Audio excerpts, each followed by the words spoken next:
Hello बच्चों, कैसे हैं आप लोग? ठीक ठाक। चलिए, मैं सी संतोष पांडे।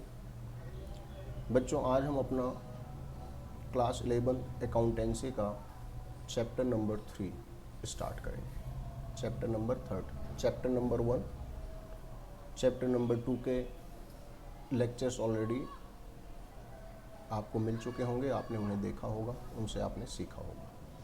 आज चैप्टर 3 हम स्टार्ट करेंगे अपना। तो चलिए हम स्टार्ट करते हैं चैप्टर नंबर 3।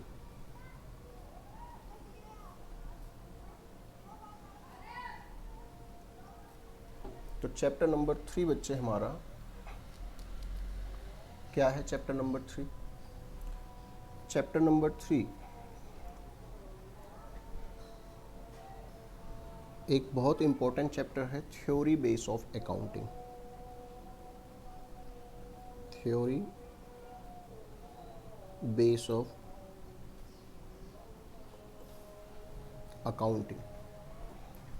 इसी में बच्चे हम अकाउंटिंग स्टैंडर्ड की भी बात करेंगे,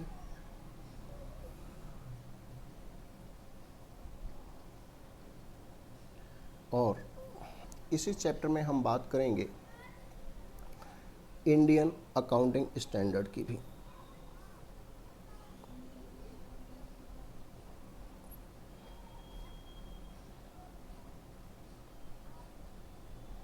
जिसे हम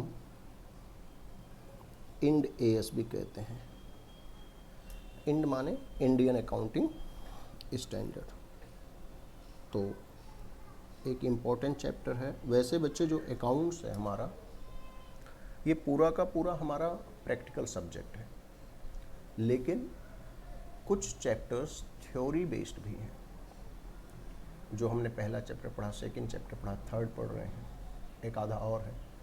जब तक आपको ये थ्योरी अच्छे से क्लियर नहीं होगी, तब तक आप आगे के प्रैक्टिकल सवाल नहीं कर पाएंगे। बच्चे सीधा प्रैक्टिकल सवाल करने भागते हैं, गलत तरीका है। पहले आप सारा थ्योरेटिकल बेस उसका समझें।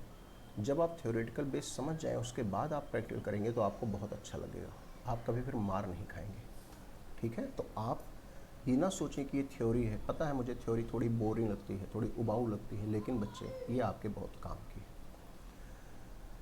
तो इसमें बच्चे सबसे पहले हम बात करेंगे जनरली एक्सेप्टेड अकाउंटिंग प्रिंसिपल्स की।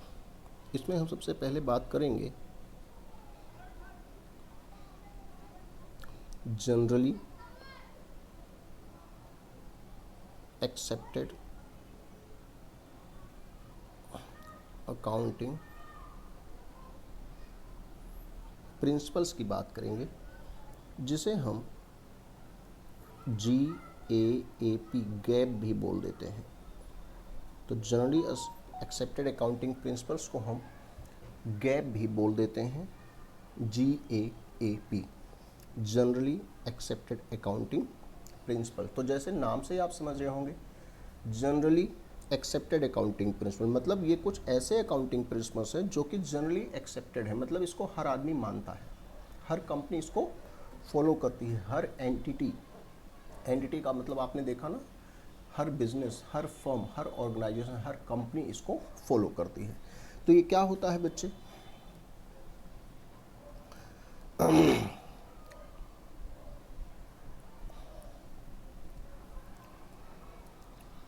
लिखें, सभी बच्चे मेरे साथ साथ कॉपी करते रहेंगे। These are accounting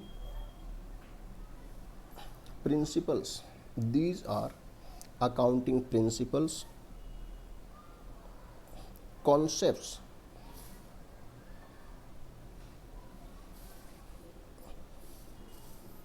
and conventions.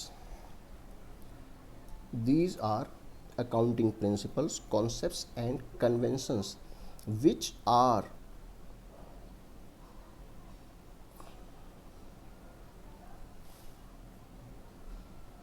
followed by which are followed by all enterprises. ये अकाउंटिंग प्रिंसिपल्स हैं, कॉन्सेप्ट्स हैं, कन्वेंशंस हैं which are followed by all enterprises. Enterprises. क्या मतलब है इसका? एक एक वर्ड आपको समझाऊंगा, चिंता ना करें, लेकिन पहले आप थोड़ा सा लिखें। What is mean bye generally accepted accounting principles? Generally accepted accounting principles are those principles, those concepts, those conventions which are followed by all enterprises. इसे हम ऐसे भी कह सकते हैं, these are the basic rules, these are the basic rules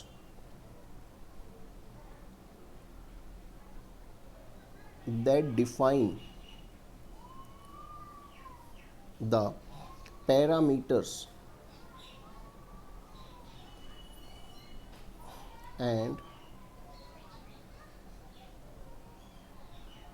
constraints within which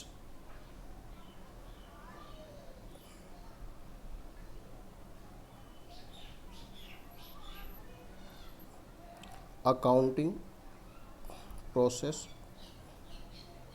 operates. बच्चे, principles क्या होते हैं? प्रिंसिपल्स मतलब कुछ रूल्स, कुछ नियम जो हर कोई मानता है। कॉन्सेप्ट्स, काम करने के कुछ तरीके। कन्वेंशंस, प्रथा जो लंबे समय से चली आ रही है। तो अकाउंट्स में भी कुछ रूल्स हैं, कुछ नियम्स हैं, कुछ कन्वेंशंस हैं, ट्रेडिशंस हैं, जो कि हर एंटरप्राइज अपने अकाउंटिंग करते समय फॉलो करती है। ये कुछ बेसिक रूल्स हैं, जनरली एक्सेप्टेड अकाउंटिंग प्रिंसिपल्स कुछ बेसिक रूल्स हैं जो कि बताते हैं पैरामीटर्स एंड कंस्ट्रेंट्स, दायरा। पैरामीटर्स मतलब दायरा, किन किन बातों का आपको ध्यान रखना है, एंड कंस्ट्रेंट्स, लिमिट, किस दायरे के अंदर रहना है, उससे बाहर नहीं जाना है, जिसमें अकाउंटिंग प्रोसेस ऑपरेट होगा। अकाउंटिंग प्रोसेस, अकाउंटिंग करते समय जिस दायरे, जिस सीमाओं का आपको ख्याल रखना है, उन दायरे, उन सीमाओं को बताने वाले रूल्स को हम बोलते हैं generally accepted accounting principles. Be very careful. अब बच्चे, आपको ध्यान देना है, जनरली एक्सेप्टेड अकाउंटिंग प्रिंसिपल्स के बाद अगली बात, अब थोड़ा सा हम अकाउंटिंग प्रिंसिपल्स के बारे में थोड़ा सा डिटेल में देखेंगे। What is accounting principal?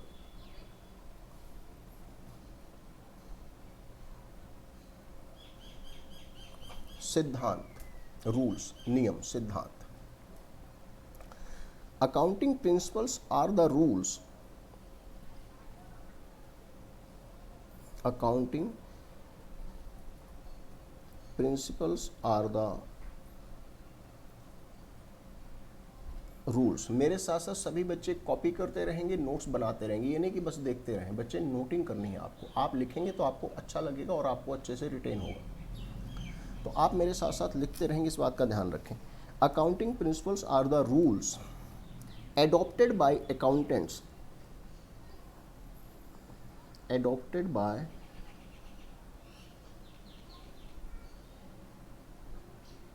Accountants universally, मतलब हर अकाउंटेंट इसको फॉलो करता है। While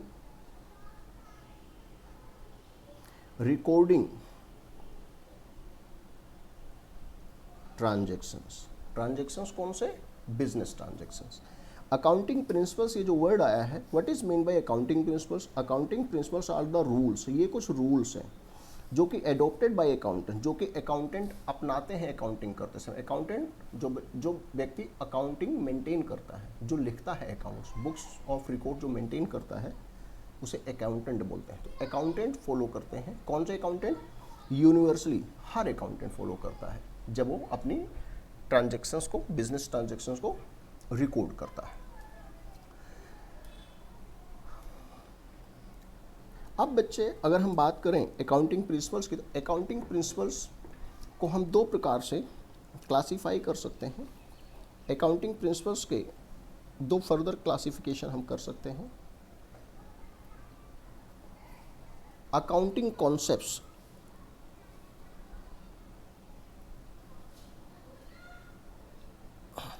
and accounting conventions.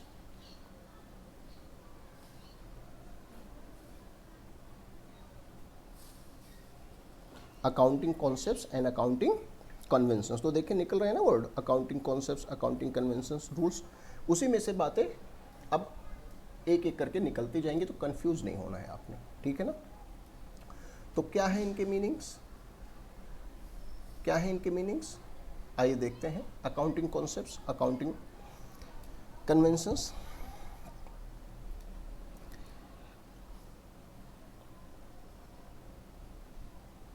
These are the accounting concepts की बच्चे बात करें, सही बच्चे मेरे साथ साथ लिखते रहेंगे। अकाउंटिंग कॉन्सेप्ट्स मतलब these are the basic assumptions. Assumptions क्या होती हैं? अजम्पशंस मतलब मान्यताएं, जो हम मानते हैं, एज्यूम करके चलते हैं कि ऐसा होगा। These are the basic assumptions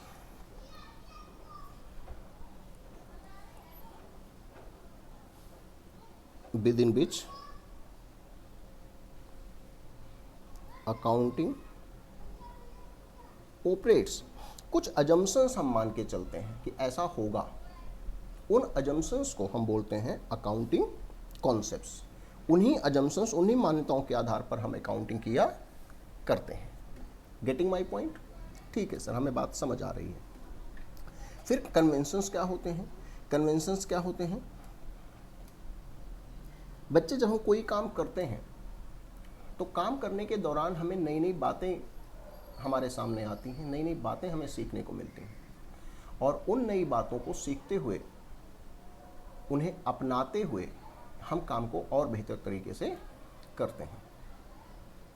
कोई काम करते समय कुछ नई बातें सीखने को मिली, उन नई बातों को अपनाते हुए फिर आगे हम काम को और बेहतर तरीके से करते हैं। तो these are the outcomes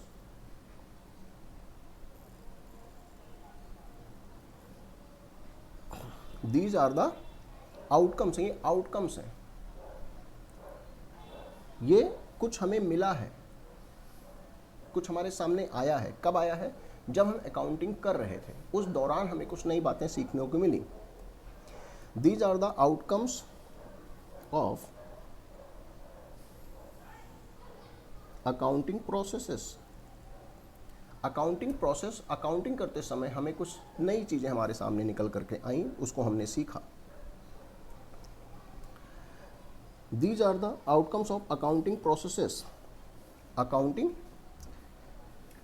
processes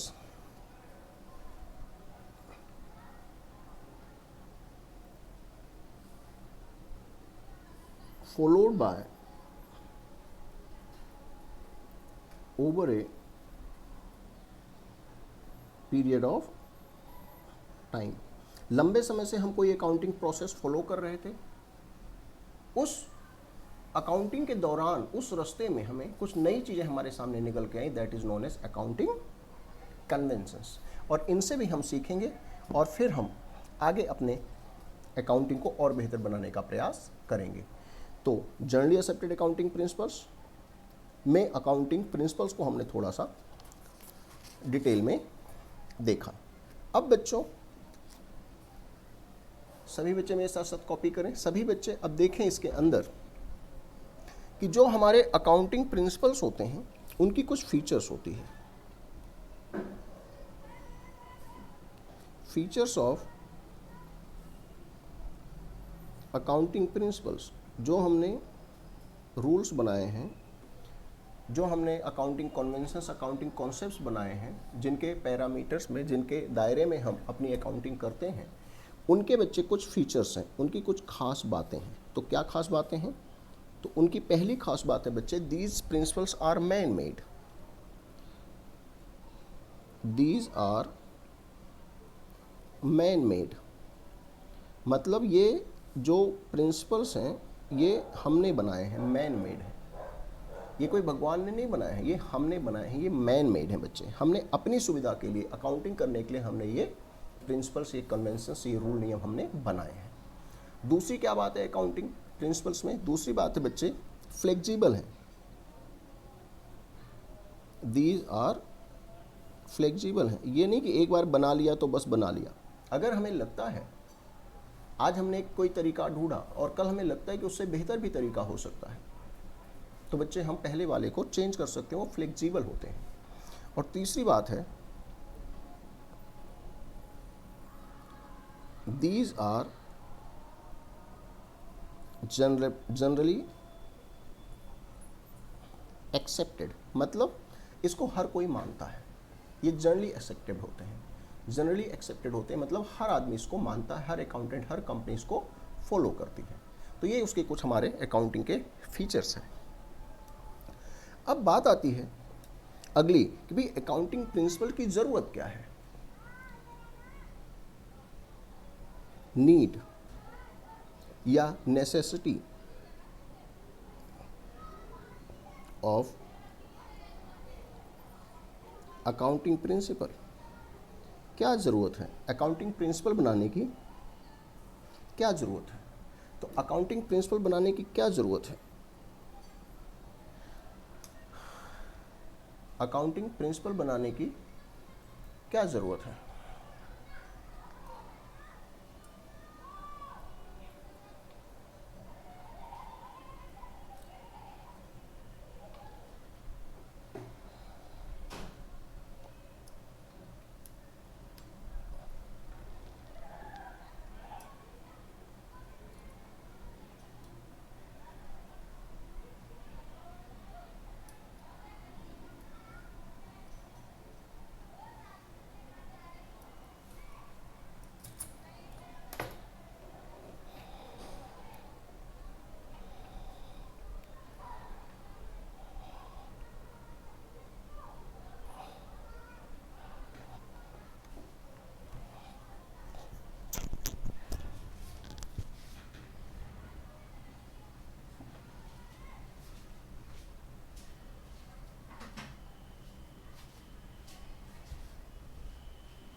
चलिए बच्चों, एक कैमरे में थोड़ी सी प्रॉब्लम आ गई है, तो अभी हम ऐसे ही काम करेंगे, ठीक है ना। एक कैमरे में थोड़ी प्रॉब्लम आ गई है, तो अभी हम एक ही कैमरे से अपना काम चलाएंगे। तो बात आ रही थी कि नीड और necessity of accounting principle. Accounting principle की ज़रूरत क्या है, क्या ज़रूरत है कि हम कोई एक रोल फॉलो करें। तो बच्चे ध्यान रखें, accounting principle, accounting principles are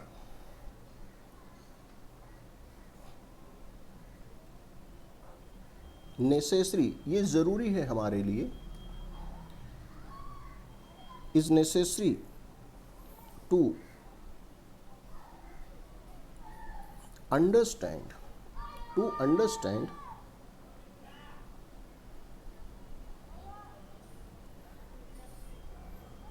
accounting information. बच्चे, जो अकाउंटिंग इंफॉर्मेशन है, जो हमने अकाउंटिंग करी हुई है, उसको समझा जा सके बेहतर तरीके से, अच्छे तरीके से, उसके लिए अकाउंटिंग प्रिंसिपल्स ज़रूरी है। क्यों ज़रूरी है, क्यों बेहतर तरीके से हम समझ सकते हैं, बिकॉज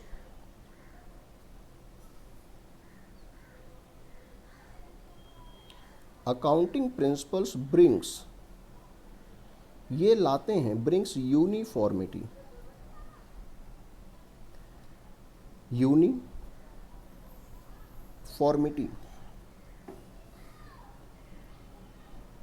इन अकाउंटिंग इंफॉर्मेशन। ये बच्चे अकाउंटिंग इंफॉर्मेशन में क्या लाते हैं, यूनिफॉर्मिटी।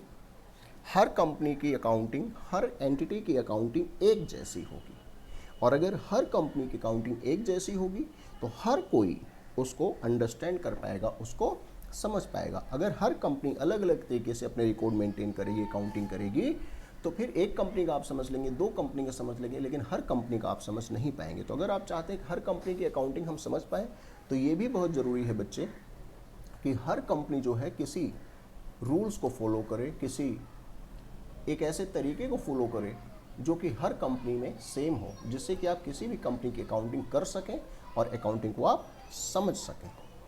ठीक बात है, तो ध्यान रखिएगा। अभी तक हमने क्या क्या बातें करी, ज़रा मुझे बताइए। जनरली एक्सेप्टेड अकाउंटिंग प्रिंसिपल्स की बात करी। अकाउंटिंग प्रिंसिपल्स दो तरह के हो सकते हैं, अकाउंटिंग कॉन्सेप्ट्स, अकाउंटिंग कन्वेंशंस। फिर हमने देखा कि भाई क्या क्या खास बातें होती हैं अकाउंटिंग प्रिंसिपल्स में, फीचर्स क्या हैं। फिर हमने देखा कि नीड क्या है, नेसेसिटी क्या है अकाउंटिंग प्रिंसिपल्स का। हमने कहा भाई बेटर अंडरस्टैंडिंग और यूनिफॉर्मिटी लाने के लिए ये बात हमारी ज़रूरी है।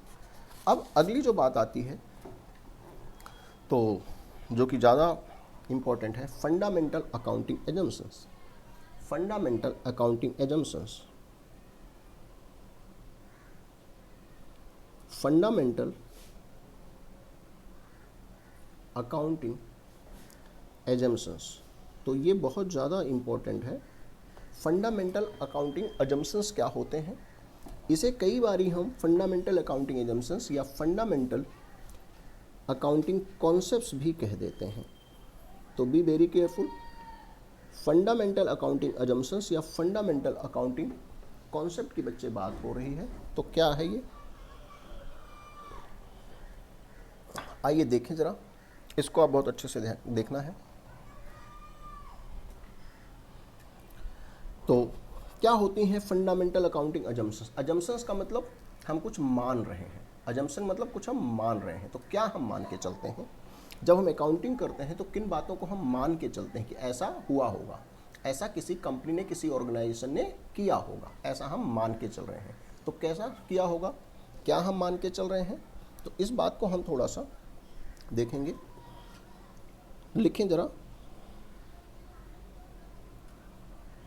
फंडामेंटल अकाउंटिंग एजम्पशंस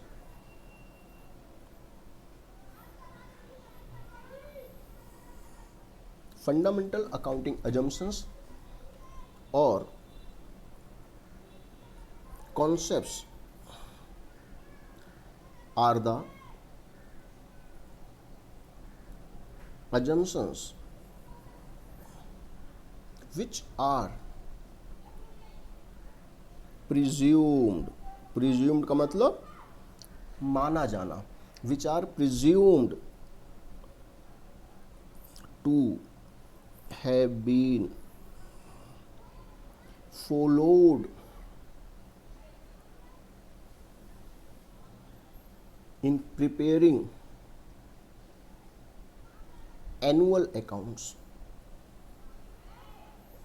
जो हम साल में अकाउंटिंग कर रहे हैं, जो हम सालाना अकाउंटिंग कर रहे हैं, एनुअल अकाउंटिंग जो कर रहे हैं, तो उस अकाउंटिंग में कौन कौन सी अजम्पशंस को हमने माना हुआ है। कुछ ऐसी अजम्पशंस होती हैं, कुछ ऐसी बातों को हम मान के चलते हैं कि ऐसा हुआ होगा, उन्हें बोलते हैं फंडामेंटल अकाउंटिंग अजम्पशंस या फंडामेंटल अकाउंटिंग कॉन्सेप्ट्स। तो बात आती है कि ये कौन कौन से अजम्पशंस हैं, कौन कौन से अजम्पशंस हैं। तो there are 3 assumptions, there are 3 fundamental assumptions।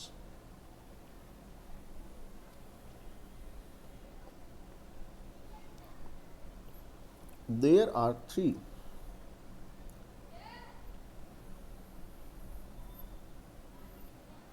fundamental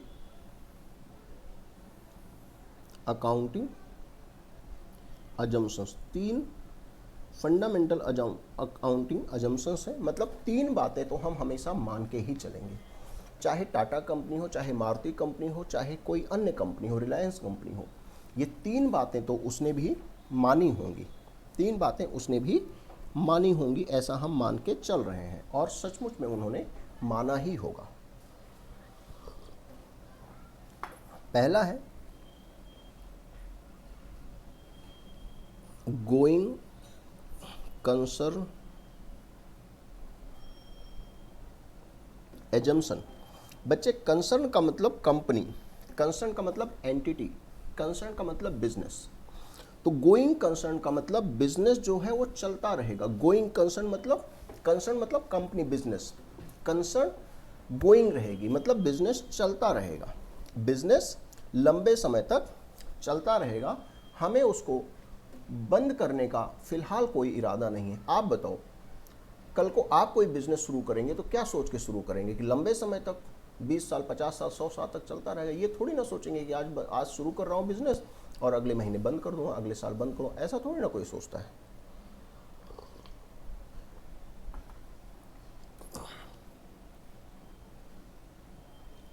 तो अकॉर्डिंग टू दिस अजम्पशन, इस अजम्पशन के अनुसार हम क्या मानते हैं? इट इज एज्यूम्ड, ऐसा माना जाता है, it is assumed that business shall continue, business shall continue for a foreseeable future, for a foreseeable future। foreseeable का मतलब foreseeable future यानी कि बड़े लंबे समय तक, foreseeable जहाँ तक हम देख सकते हैं वहाँ तक बिजनेस कंटिन्यू रहेगा। And there is no intention, there is no intention to close the business, और बिजनेस को बंद करने का हमारा अभी कोई इंटेंशन, अभी हमारा कोई इरादा नहीं है। हमारा इरादा यही है कि फोरसीएबल मतलब जहाँ तक देख सकते हैं 10 साल 20 साल 50 साल तक बिजनेस कंटिन्यू रहेगा। ठीक है बच्चों?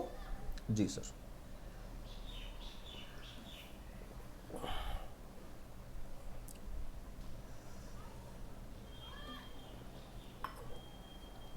अब जब बिजनेस फोरसीएबल फ्यूचर तक, लॉन्ग पीरियड ऑफ टाइम तक चलेगा, तो इसका क्या मतलब है?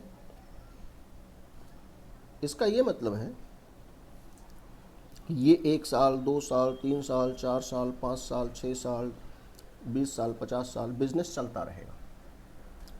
तो बच्चे अब ध्यान से देखना, अगर आज हमने कोई खर्चा करा और उसका बेनिफिट हमें सिर्फ इसी साल मिलेगा, आज हमने कोई खर्चा करा और उसका हमने कोई एक्सपेंडिचर इनकर करा और उसका खर्चा हमें इसी ही साल मिलेगा, तो उसे हम बोलेंगे, बताओ अब तो आपको पता है, उसे हम रिवेन्यू एक्सपेंडिचर बोलेंगे। ऐसा खर्चा जिसका बेनिफिट हमें इसी साल मिलेगा, जिसका बेनिफिट इसी साल हम कंज्यूम करेंगे, एग्जॉस्ट करेंगे। तो कोई खर्चा करा उसका बेनिफिट इसी साल, आज खर्चा करा उसका बेनिफिट इसी साल मिल गया, आज किसी को सैलरी दी उससे अभी काम करवा लिया, आज रेंट दिया तो इसी साल हम रह लिए, तो दैट इज़ रिवेन्यू एक्सपेंडिचर। लेकिन आज खर्चा करा, इस साल खर्चा करा और उसका जो बेनिफिट है, उसका जो बेनिफिट है वो कई सालों तक मिलेगा, कई सालों तक मिलेगा, 4 5 6 7 10 सालों तक मिलेगा। तो ये वाला हमने जो खर्चा करा जिसका बेनिफिट हमें कई सालों तक मिलेगा, ऐसे ही खर्चे को हम बोलते थे कैपिटल एक्सपेंडिचर। तो हमने मशीन खरीदी, आज लैंड खरीदी, बिल्डिंग खरीदी, फर्नीचर खरीदा, तो क्या वो एक ही साल में मशीन खराब हो जाएगी, एक ही साल चलेगी? नहीं, वो तो चलेगी 10 12 15 20 साल 50 साल। तो वो जो खर्चा करा दैट इज कैपिटल एक्सपेंडिचर। तो कहने का मतलब बच्चे ये है, it is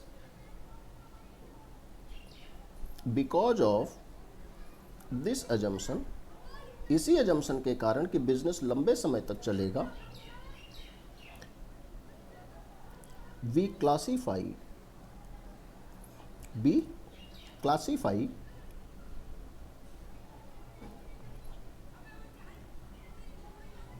revenue expenditure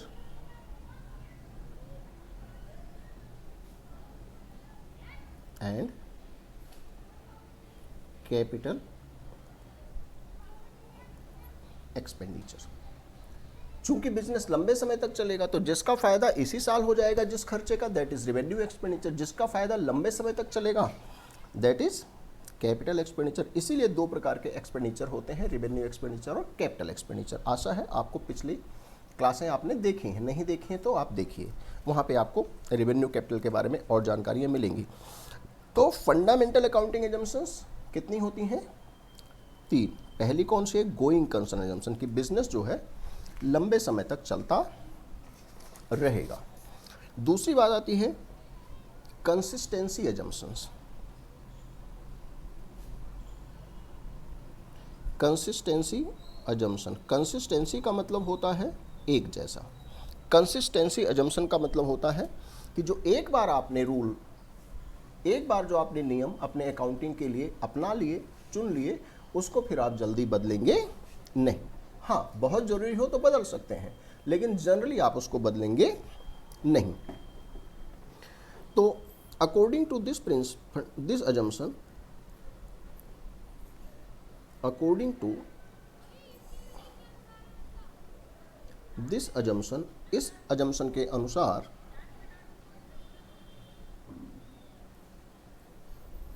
accounting practices once selected and adopted, एक बार आपने जो चुन लिया, जो अपना लिया अकाउंटिंग करने का तरीका, should be applied, वो लागू रहेगा कंसिस्टेंटली, कंसिस्टेंटली में लगातार, over a long period of time, वो लंबे समय तक वो आप चीज़ों को फॉलो करेंगे, रोज रोज उसको बदलेंगे नहीं। It helps in comparison, it helps in comparison.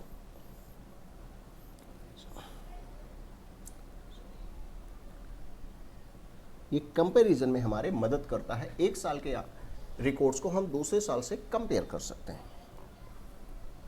जैसे अगर आप straight line method of depreciation follow कर रहे हैं, तो आप उसे लंबे समय तक, लॉन्ग टाइम तक फॉलो करेंगे, उस मेथड को चेंज नहीं करेंगे। हाँ, ध्यान रखना है कि ये चेंज किया जा सकता है, लेकिन तभी चेंज किया जा सकता है कि जब लीगली ये ज़रूरी हो। It can be changed. आप स्ट्रेट लाइन मेथड फॉलो कर रहे थे, आपको लगता है कि नहीं, मुझे अब दूसरे मेथड पे, रिटर्न डाउन वैल्यू मेथड पे जाना है, तो आप चेंज कर सकते हैं। It can be changed, but only if required by law, कोई कानून कहता है कि आपको बदलना पड़ेगा, और it results in better presentation of accounts. या आपको लगता है कि अगर आप दूसरा मेथड फॉलो करेंगे, जो आप इतने दिनों से फॉलो करते आ रहे हैं, उसको छोड़ के आप नया मेथड अगर फॉलो करेंगे, तो कब? जब कानूनी आपको ज़रूरत हो, कानून कहता है कि नहीं भाई आपको दूसरा बदलना पड़ेगा, या आपको लगता है कि अगर आप दूसरे मेथड को फॉलो करेंगे तो it results in better presentation of accounts, तो आपको लगता है कि आपका जो अकाउंट्स है वो और बेहतर हो जाएगा, उसको आप और बेहतर तरीके से बना पाएंगे, तब भी हम उसे चेंज कर सकते हैं। और एक तीसरी जो बात आती है, जो तीसरी हमारी है, एक्रूअल अजम्पशन है।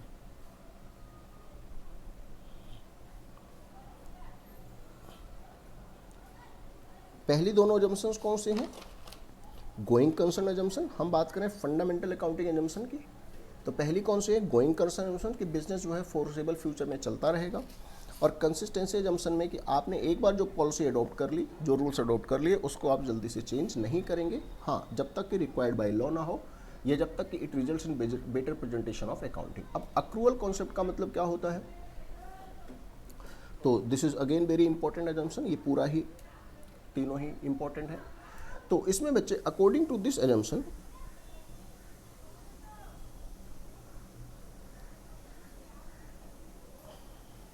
ये एजम्पशन हमें क्या बताती है? According to this assumption, according to this assumption, a transaction is recorded, a transaction is recorded in books of accounts। कोई भी ट्रांजैक्शन को आप अपनी बुक्स ऑफ अकाउंट में रिकॉर्ड्स करेंगे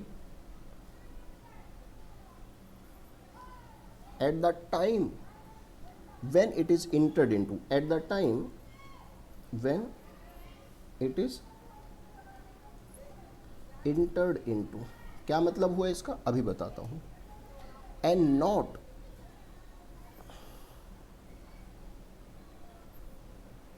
when the settlement takes place, and not when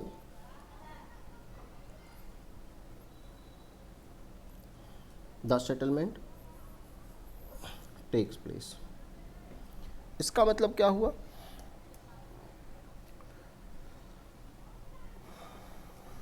इसका मतलब क्या हुआ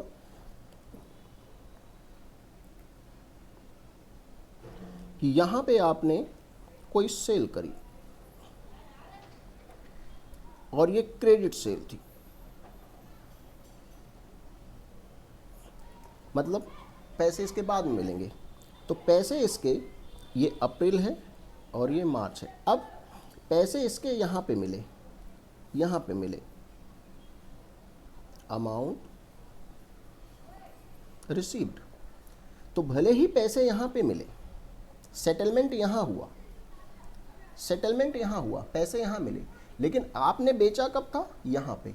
तो हम उसे इसी साल रिकॉर्ड करेंगे, हम उसे यहीं पे रिकॉर्ड करेंगे कि भाई हमने सेल बेच लिया, हमने सेल कर दी है, हमें पैसे मिल जाएंगे। भले पैसे नहीं मिले, लेकिन वो इसी साल पैसे कमाए गए माने जाएंगे। क्यों? क्योंकि इसी साल transaction is recorded in the books at the time when it is entered into. जब सेल हुआ तभी उसे रिकॉर्ड करना है, ना कि व्हेन सेटलमेंट टेक्स प्लेस, जब पैसे मिलेंगे तब नहीं। पैसे अगले साल मिले तो इसका मतलब ये नहीं कि अगले साल बेचा था, इसी साल बेचा, तो इसी साल हम अपनी सेल को बुक में रिकॉर्ड करेंगे, दिखाएंगे सेल, भले ही पैसे ना मिले हो। इसी प्रकार से हमने यहां पे, इसी प्रकार से हमने यहां पे कुछ परचेज किया, क्रेडिट परचेज करा, और पैसे हमने यहां पे नहीं दिए, पैसे हमने उसके यहां पे दिए, अमाउंट पेड। तो भले ही पैसे यहां पे दिए हों अगले साल, लेकिन चूंकि परचेज इस साल करा है तो वो इसी साल का खर्चा माना जाएगा। भले ही सचमुच पैसा बाद में जाएगा, अगले साल दे रहे हैं पैसा, लेकिन नहीं, वो इसी साल का खर्चा माना जाएगा। तो एक्रूअल का मतलब कि जब सेल या परचेज हुई है तभी वो बुक में रिकॉर्ड की जाएगी। सेटलमेंट भले ही बाद में हो, सेटलमेंट मतलब पेमेंट भले बाद में हो, फ्यूचर ईयर्स में हो, कमिंग ईयर्स में हो, लेकिन इसी साल हम उसको, सेल वाले को इसी साल की इनकम कमाई मानेंगे और परचेज को इसी साल का हम खर्चा मानेंगे। This is known as accrual concept which is again very important assumption. तो जरा एक बार बताइए, अभी तक हमने क्या क्या बातें कर ली?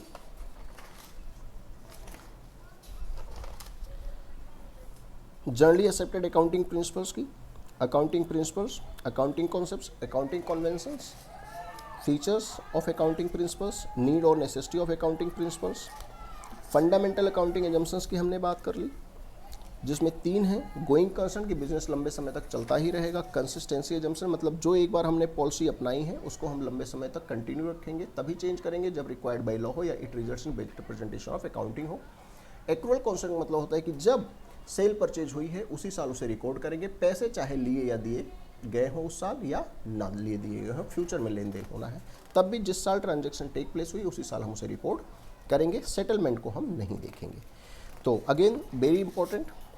अब बच्चे इसके बाद बात आती है एक और बहुत महत्वपूर्ण बात की, next topic accounting principles.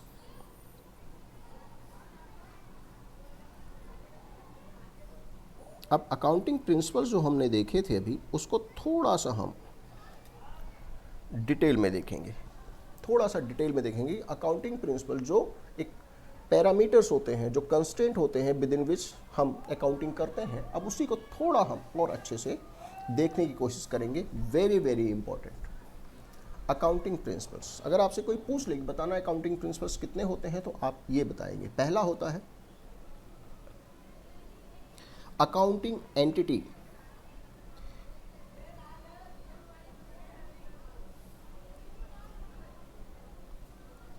Accounting entity और बिजनेस एंटिटी प्रिंसिपल।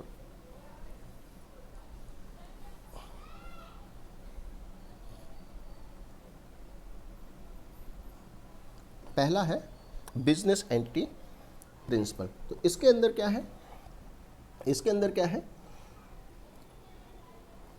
इसके अंदर है कि business is considered separate from its owner, कि बिजनेस अलग है और बिजनेस का ओनर अलग है। मतलब ये मिस्टर राम है,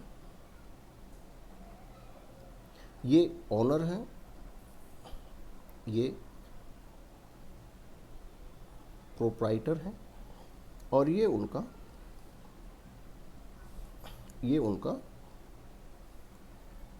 बिजनेस है।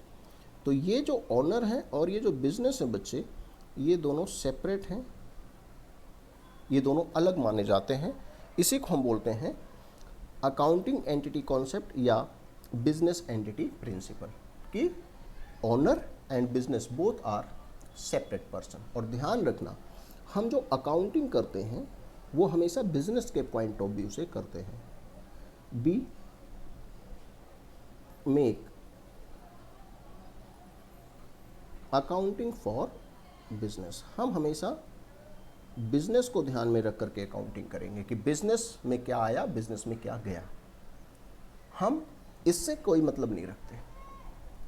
हमें टाटा की कंपनी के मालिक से कोई मतलब नहीं है, हमें मारुति कंपनी के मालिक से कोई मतलब नहीं, हमें टाटा कंपनी से मतलब है, हमें मारुति कंपनी से मतलब है। कल आप नौकरी टाटा कंपनी में करोगे, मारुति कंपनी में करोगे, टाटा के घर पे या मारुति कंपनी के मालिक के घर पे नहीं करोगे। तो हम बिजनेस की अकाउंटिंग हमेशा करते हैं। अगली बात आती है बच्चे अकाउंटिंग प्रिंसिपल्स में money measurement principle. Money measurement principle. Money measurement principle का मतलब क्या है,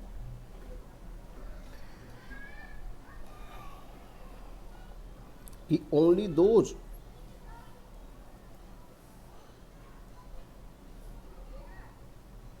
transactions are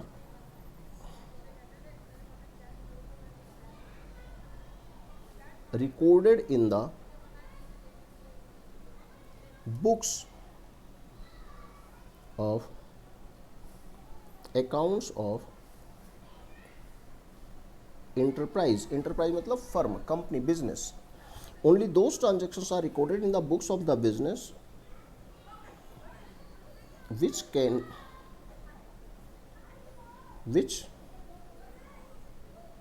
be measured in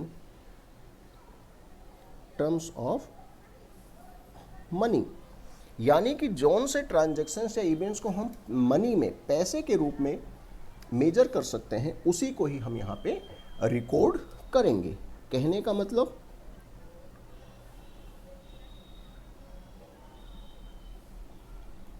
efficiency, honesty, etcetera को हम कभी भी बुक में रिकॉर्ड नहीं करते, क्योंकि एफिशिएंसी, किसी की काबिलियत, किसी की ईमानदारी, उसको पैसे के रूप में मापना मुश्किल है, उसको हम पैसे के रूप में मेजर नहीं कर सकते, तो इनको हम बुक में रिकॉर्ड नहीं करते हैं। उन्हीं को रिकॉर्ड करते हैं जो कि मनी के रूप में मेजर किए सकते हैं कि गुड्स खरीदा तो कितने का था, मशीन खरीदी तो कितने का था, किसी से सामान खरीदा तो कितने का था, उसे ही हम रिकॉर्ड करते हैं अपनी बुक्स में। और यहाँ पे एक और बात का ध्यान रखना है कि मनी की वैल्यू वैसे तो बदलती रहती है। आज 100 रुपये का नोट है तो कल वो 100 रुपये का ही उसकी वैल्यू नहीं होगी, अगले साल शायद वो 90 का ही रह जाए। तो यहाँ पे हम मनी वैल्यू को स्टैटिक मानते हैं। We assume value of money static। Static माने कांस्टेंट, मतलब आज अगर 100 रुपया है तो 1 साल के बाद भी वो उतने का ही रहेगा। इसे हम ऐसा मान के चलते हैं। Money measurement principle. अगला है बच्चे accounting period principle. Accounting period principal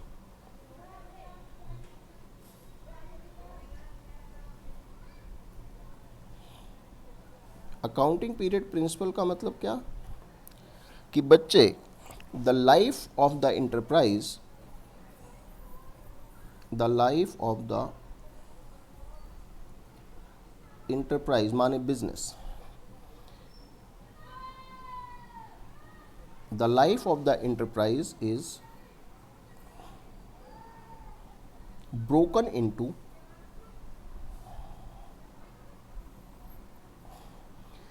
smaller periods so that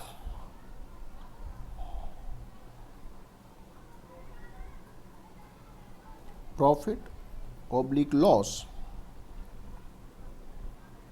can be measured at regular intervals। क्या मतलब हुआ इसका? आज हमने कोई बिजनेस स्टार्ट करा, अब वो अगले 50 सालों तक, 100 सालों तक चलेगा। तो ये तो नहीं हो सकता कि आज हमने यहाँ पे बिजनेस स्टार्ट करा तो यहाँ पे हम 50 ईयर्स लेटर, 50 साल के बाद थोड़ी ना हम ये जानना चाहेंगे कि हमें बिजनेस से प्रॉफिट हुआ या लॉस हुआ। हम तो ये जानना चाहेंगे कि यार इतने दिन में क्या प्रॉफिट लॉस हुआ या इतने दिन में क्या प्रॉफिट लॉस हुआ। हम थोड़े थोड़े पीरियड में प्रॉफिट या लॉस जानना चाहते हैं। इतना हमारे पास समय नहीं है कि हम 50 साल तक, 25 साल तक, 100 साल तक रुके रहें और फिर लास्ट में देखें कि बताओ प्रॉफिट हुआ या लॉस हुआ। ऐसा थोड़ी ना होता है कि आप पहली क्लास से एडमिशन लिए हुए हैं और अब 12वीं में जा कर के ही आपका एग्ज़ाम लिया जाएगा और पता किया जाएगा कि आप पास होंगे या फेल होंगे। ऐसा थोड़ी ना होता है। हर साल आपने पहले साल थोड़ी सी पढ़ाई करी तो पहले साल आपका यहाँ पे एग्ज़ाम होगा, यहाँ पे पता होगा कि आप पास होंगे या फेल।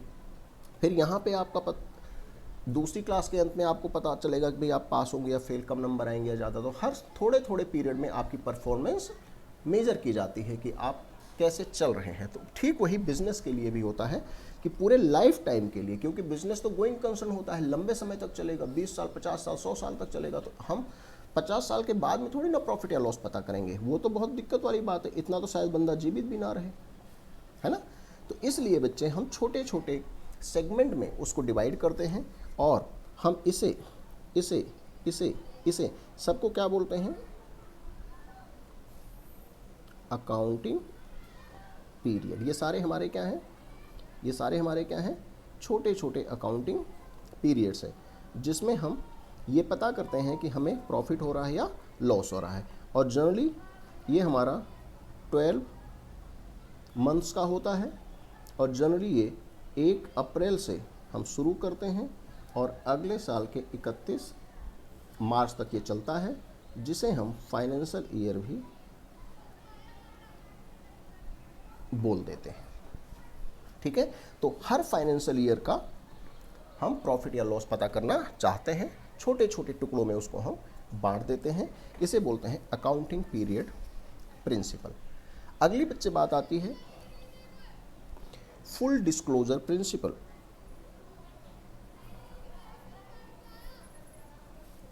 डिस्क्लोजर का मतलब सब कुछ बताना, कुछ भी छुपा हुआ नहीं होना चाहिए। फुल डिस्क्लोजर प्रिंसिपल में क्या बच्चे बात आती है कि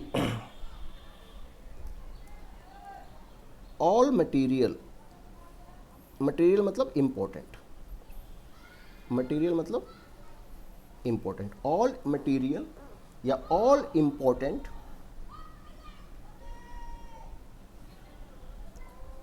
accounting practices, all material account और all material oblique important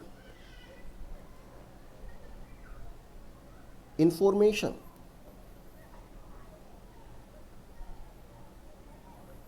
to be disclosed, कि बिजनेस से संबंधित कोई भी इंपॉर्टेंट इंफॉर्मेशन जो है वो आपको छुपानी नहीं है, उसको आपको बतानी है, जिससे कि जो आपके अकाउंट्स को देख रहा है उसे पूरी की पूरी पिक्चर क्लियर हो जाए, जिससे कि वो बेटर अंडरस्टैंडिंग हो सके। अगर आपको छुपा के रखेंगे, कोई मटेरियल इंपॉर्टेंट इंफॉर्मेशन आपने छुपा ली, मान लो आपने एक 100 करोड़ का लोन ले रखा था जिसे आप भर नहीं पा रहे थे, तो आपने अपने उसमें दिखाया नहीं 100 करोड़ का लोन, तो ये तो गलत है। तो उसको जो देखेगा आपके अकाउंट्स को, उसको बेहतर तरीके से समझ नहीं पाएगा। अगली जो बात आती है बच्चे हमारी, अगला जो हमारा प्रिंसिपल आता है वो आता है materiality principal.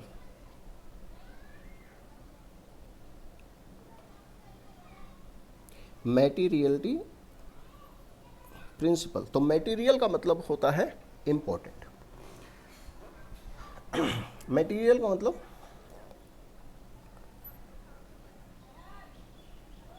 It refers to important items. अब इंपॉर्टेंट आइटम का क्या मतलब है? An item is said to be material. हम किसी भी चीज़ को मटेरियल या इंपॉर्टेंट तब बोलते हैं व्हेन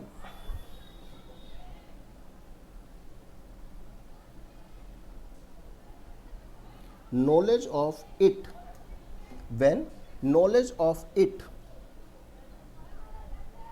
would influence the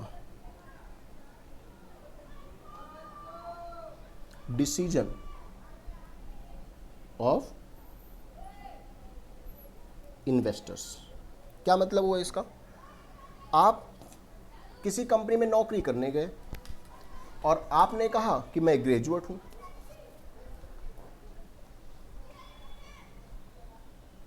पता लगा कि आप 8वीं पास हैं। तो अगर आपने बता दिया कि मैं 8वीं पास हूं, पहले तो आपने झूठ बोल दिया, ग्रेजुएट हूं, उसने बोला ठीक है आपको नौकरी पर रख लेंगे। फिर बाद में पता लगा उसे, या मान लो उसे बाद में पता लग जाए कि यार ये तो 8वीं पास है, तो फिर बताओ वो अपना डिसीजन चेंज कर देगा कि नहीं नहीं यार मुझे आपको नौकरी पे नहीं रखना। हाँ, अगर आपने कहा मैं ग्रेजुएट हूं और उसने पूछा कितने नंबर आए, आपने कहा मेरे 75% मार्क्स आए। अब मान लो कल को पता लगे कि आपने झूठ बोला था, आपके तो 70% मार्क्स थे, तो वो कोई बहुत मटेरियल बात नहीं है कि भाई आपके 75% मार्क्स थे ग्रेजुएशन में या 70, उसमें कोई बहुत इंपॉर्टेंट मटेरियल, उसमें कोई बहुत ज़्यादा मटेरियलिटी नहीं है, उसका बहुत ज़्यादा इंपॉर्टेंस नहीं है, उससे उसे कोई फ़र्क नहीं पड़ेगा। है तो आप ग्रेजुएट ही, लेकिन आपने कहा था आप ग्रेजुएट हैं, लेकिन पता लगा आप तो क्या है 8वीं पास, तो फिर वो अपना डिसीजन चेंज कर देगा अगर उसे पता लग गया कि यार ये बंदा तो ग्रेजुएट नहीं है। तो it refers to the importance of item. Important item को हम बोलते हैं मटेरियल। अगर कोई भी ऐसी इंफॉर्मेशन है जिसको अगर आप बता दें तो सामने वाला बंदा अपने डिसीजन को इन्फ्लुएंस कर सकता है, चेंज कर सकता है। जैसे आपने कहा था कि मैं ग्रेजुएट हूँ, अगर आपने कहा मैं 75% से ग्रेजुएट हूँ और आप 70% से थे, तो उससे उसका डिसीजन इन्फ्लुएंस नहीं होगा, वो अपना डिसीजन चेंज नहीं करेगा। 75% 70% में कोई फर्क नहीं पड़ता। लेकिन आपने कहा था मैं ग्रेजुएट हूँ और आप 8वीं पास थे, तो फिर बच्चे अगर उसे पता लग गया तो अपना डिसीजन चेंज कर देगा, क्योंकि तब बहुत ज़्यादा फर्क वहाँ पे पड़ जाता है। तो मटेरियलिटी को हम बहुत ध्यान रखते हैं। It is an important consideration, it is an important consideration, एक बहुत इम्पोर्टेंट बात होती है। It is an important consideration in recording the transactions. जब कोई ट्रांजैक्शंस को आप रिकॉर्ड करते हैं तो उसमें आपको मटेरियलिटी का बहुत ध्यान रखना पड़ता है। It is an important consideration recording the transactions oblique disclosing it. कोई ट्रांजैक्शंस को रिकॉर्ड करना या डिस्क्लोज करना, मतलब बताना। अगर कोई इंपॉर्टेंट बात है तो आपको उसे बताना पड़ेगा अपने अकाउंट में, छुपाना नहीं है। हाँ, मटेरियल नहीं है तो कोई बात नहीं, आप नहीं भी डिस्क्लोज करेंगे तो वो चलेगा। तो materiality is very important concept in the accounts. हमने 5 पॉइंट की चर्चा कर ली है। 6th पॉइंट है प्रूडेंस। प्रूडेंस, प्रूडेंस का मतलब होता है समझदारी। प्रूडेंस मीन्स समझदारी। और कंजर्वेटिज्म प्रिंसिपल,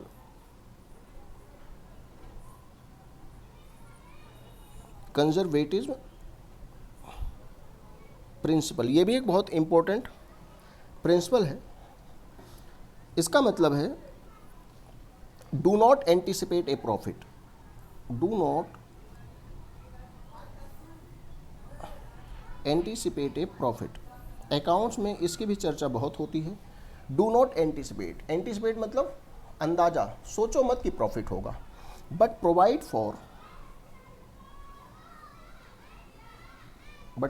फॉर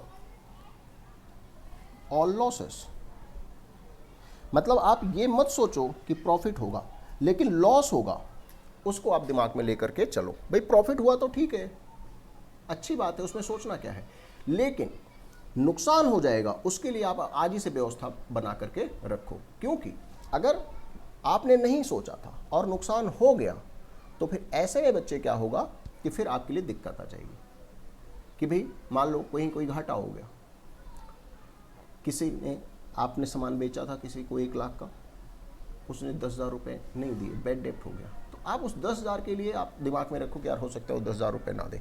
हाँ पूरे दे देगा, हाँ तो उसमें अच्छी बात है, पूरे दे देगा, उसमें आपको कोई दिक्कत थोड़ी ना है। तो यहाँ पे ध्यान रखना है बच्चे। इसी पॉइंट के अंदर हम ये बात मान के चलते हैं कि आप जो क्लोजिंग स्टॉक होता है, जो क्लोजिंग स्टॉक होता है, क्लोजिंग स्टॉक आर वैल्यूड, जो हमारा क्लोजिंग स्टॉक है are valued at lower of cost और मार्केट वैल्यू। मतलब आपके पास कोई सामान पड़ा हुआ है, आपने उसकी कॉस्ट है 1 लाख, लेकिन बाजार में आपको लगता है कि यार वो 90,000 का ही बिकेगा, तो अपनी बुक में आप उसको 90,000 पे ही रिकॉर्ड करें। मतलब आप लॉस को कंसीडर करके चलें। 1 लाख का बिक गया तो अच्छी बात है, उसमें कोई बुरी बात थोड़ी ना है, लेकिन आप हमेशा नेगेटिव को अपने मन में लेकर के चलेंगे कि अगर नुकसान हो जाए तो उससे बचने के लिए मैं पहले से तैयार हूँ। इसी में एक और पॉइंट को हम ध्यान रखते हैं, making provision for doubtful debt. Making provision for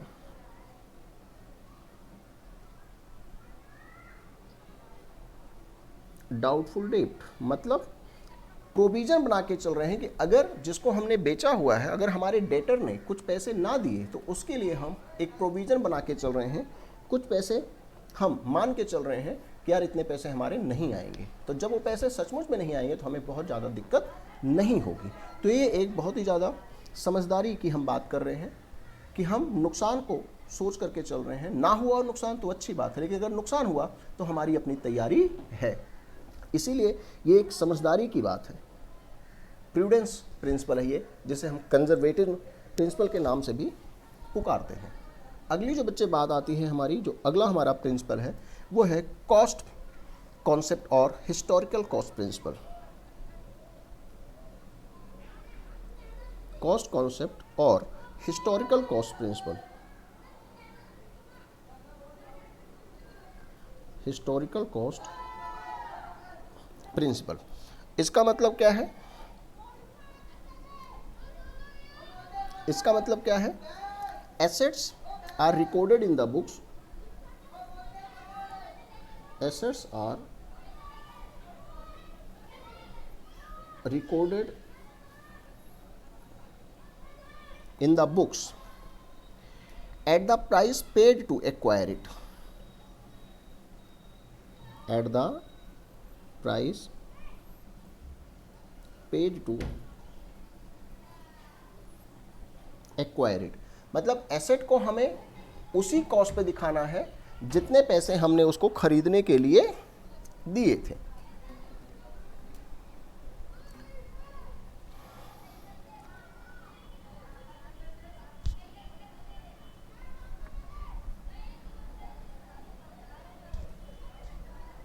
कहने का मतलब क्या हुआ इसका?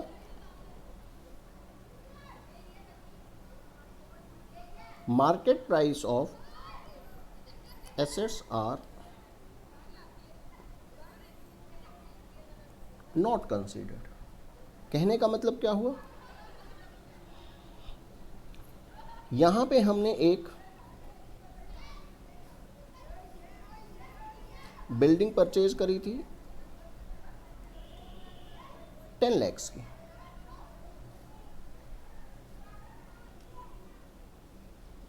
इस वाले साल में इस बिल्डिंग की जो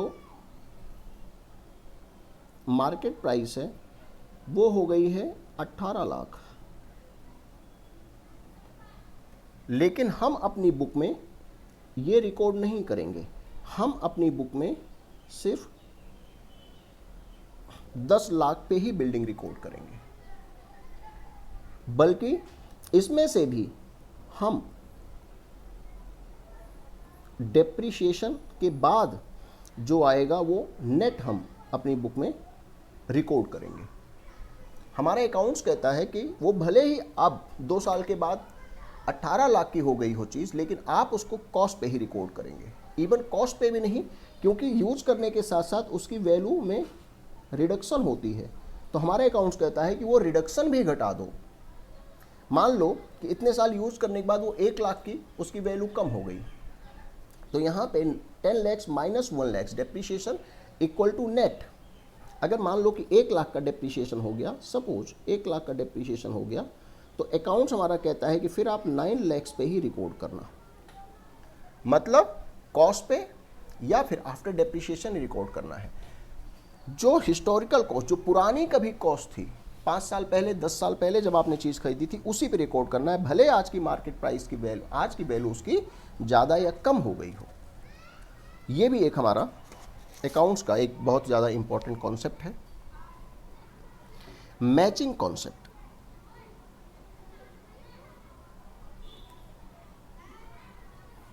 जिसे हम मैचिंग प्रिंसिपल्स भी पुकारा करते हैं।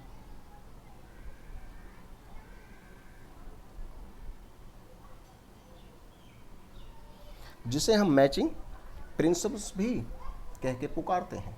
तो इसका क्या मतलब है?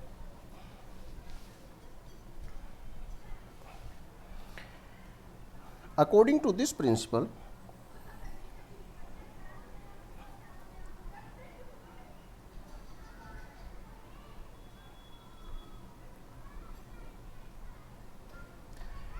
revenue of a period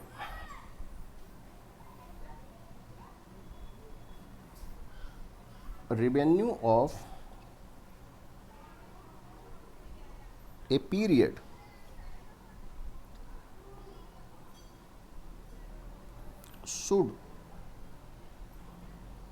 match with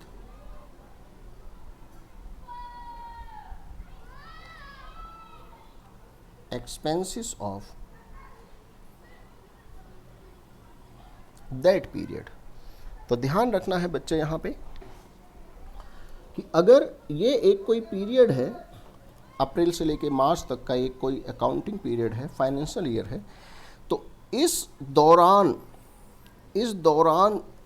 जितने भी रेवेन्यू हैं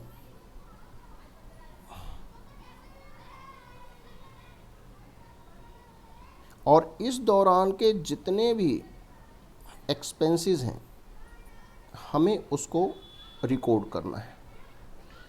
मतलब कोई भी यहाँ का रेवेन्यू या कोई भी यहाँ का एक्सपेंसेस हमें नहीं लेना है। कोई भी यहाँ का रेवेन्यू या कोई भी इससे पहले का एक्सपेंसेस हमें नहीं लेना है।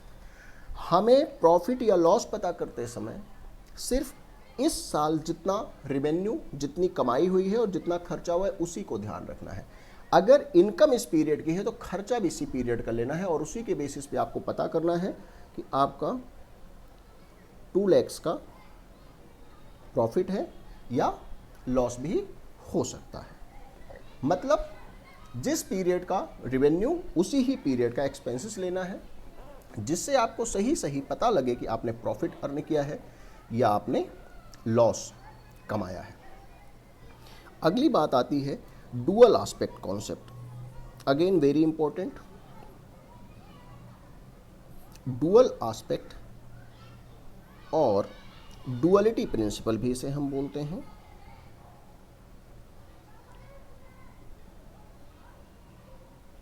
ये भी एक बहुत इंपॉर्टेंट है। ये कहता है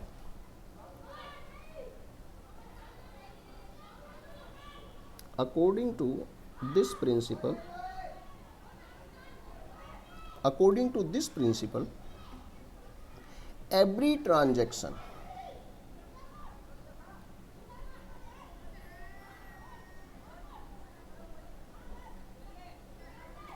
has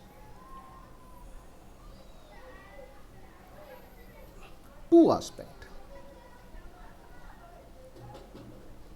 debit and credit। जो भी हम ट्रांजैक्शन करते हैं उसके दो पहलू होते हैं, डेबिट और क्रेडिट। और ध्यान रखना है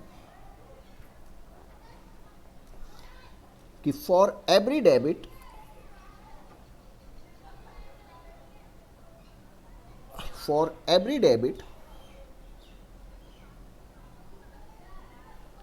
there is a credit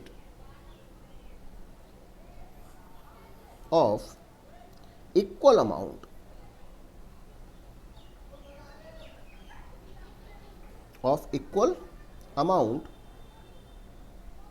in one or more accounts। मतलब कि अगर एक डेबिट है तो उसके बराबर का दूसरा क्रेडिट भी होगा, फिर चाहे वो एक ही अकाउंट का मिला के हो या एक से ज़्यादा का। डुअल एस्पेक्ट कहता है। और इसी के अनुसार हमेशा ये हम मान के चलते हैं कि जो हमारी कैपिटल होती है वो हमेशा किसके बराबर होती है, एसेट्स के।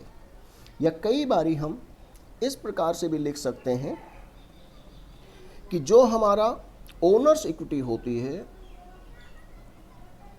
आपको पता है ना ओनर्स इक्विटी मतलब कैपिटल है, इंटरनल लायबिलिटी प्लस जो आउटसाइडर्स क्लेम होता है। आउटसाइडर्स क्लेम्स मतलब एक्सटर्नल लायबिलिटी, ये दोनों मिलाकर के हमेशा एसेट्स के बराबर होते हैं। तो हमेशा जो फर्म की लायबिलिटी होती है वो फर्म के एसेट्स के बराबर होती है। लायबिलिटी इंटरनल हो सकती है, एक्सटर्नल हो सकती है, दोनों लायबिलिटी मिला के एसेट के बराबर हमेशा होगी। मतलब कि एक तरफ हमेशा दूसरी तरफ के बराबर होगा। ये एक एस्पेक्ट, ये दूसरा पहलू, ये एक एस्पेक्ट, ये दूसरा पहलू, दोनों हमेशा बराबर होंगे। आमतौर से इसको हम डेबिट के रूप में मानते हैं एसेट को, और इसको लायबिलिटी को हम क्रेडिट के रूप में मानते हैं। जिसे बोलते हैं dual aspect concept. Double entry concept भी कई बार इसको हम बोल देते हैं। Again very very important concept. ये हमारा 9 नंबर था। अब इसके बाद हम चलेंगे 10 नंबर पर, जो है रिवेन्यू रिकॉग्निशन कॉन्सेप्ट।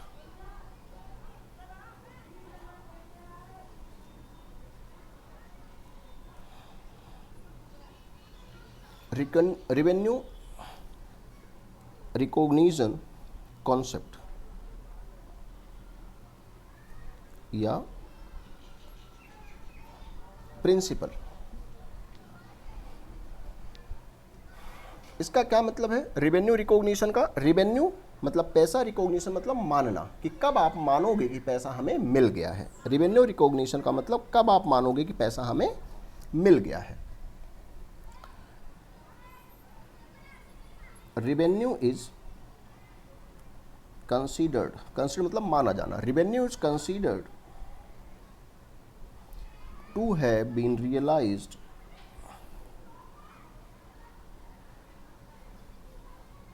रेवेन्यू को हम मानते हैं कि वो मिल गया है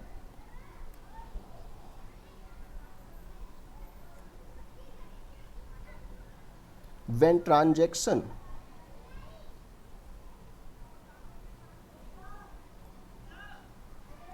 has been entered into and the obligation to receive the amount is established and the obligation to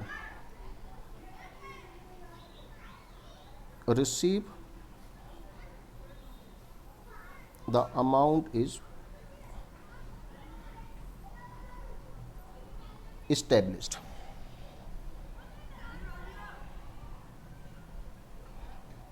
यहाँ पे एक बात का ध्यान रखना है कि रिकॉग्नाइजिंग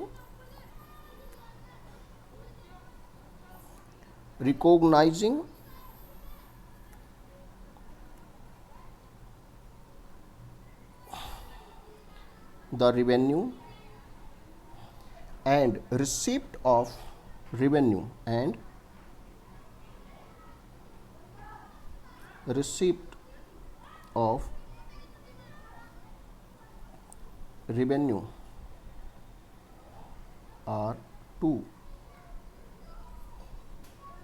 different things। बच्चे, रिकॉग्नाइज का मतलब कमा लेना, इसका मतलब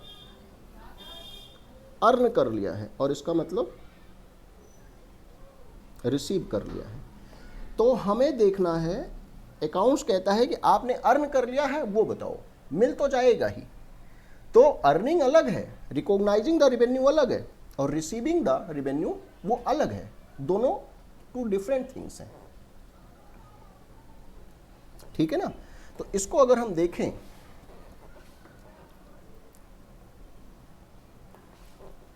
ये अप्रैल था और ये मार्च था। यहाँ पे ये मार्च का महीना था, यहाँ पे हमने सेल करा 1 लाख रुपीस का। अब भले ही ये जो सेल है उसका पैसा यहाँ पे रिसीव हुआ, कब? Next year. लेकिन बच्चे, हम उसे इसी ही साल की इनकम मानेंगे, हम उसे इसी साल का revenue of this year shall be considered. मतलब जिस साल सेल हुई है उसी साल की वो इनकम मानी जाएगी, भले ही पैसा बाद में मिले। मतलब रिकॉग्नाइज कर देंगे रेवेन्यू, मतलब अर्न मान लेंगे। कब? Revenue is considered to have been realised, पैसा मिला हुआ मान लिया जाएगा। When transaction has been entered, जब आपने ट्रांजैक्शन करा है, जब सेल करा है। और obligation to receive amount is established, भाई जब मैंने बेचा तभी मुझे हक है कि मुझे उससे 1 लाख रुपए लेने हैं। हक, ऑब्लिगेशन मुझे आज ही मिल गया, मुझे आज ही अधिकार मिल गया कि मैं इससे 1 लाख रुपए लूंगा। भले वो अभी दे दे, इसी साल 31 मार्च तक दे दे, या अगले साल भी दे, लेकिन मैं इसी साल की इनकम उसको मानूंगा जिस साल मैंने वो सेल करा है। जिस साल ट्रांजैक्शन एंटर की है, जिस साल मुझे ऑब्लिगेशन मिला है रिसीव करने का, मतलब मुझे अधिकार मिला है कि हाँ मैं उससे पैसा ले सकता हूँ, उस साल की वो इनकम मानी जाएगी, ना कि अगले साल की। इसीलिए recognising of revenue and receiving of revenue are two different things in accounts. 10 point हो चुके हैं, बच्चे घबरा रहे हैं कि कितने पॉइंट हैं। लो 11 नंबर शुभ होता है, तो यही लास्ट भी हो जाएगा। Verifiable objective, verifiable objective concept, इसका मतलब क्या है कि जो भी ट्रांजैक्शन आपने करी हैं उसको वेरीफाई कर सकें, उसको चेक कर सकें कि वो सही है या गलत है। और इसके लिए हम क्या करते हैं, ट्रांजैक्शंस शुड बी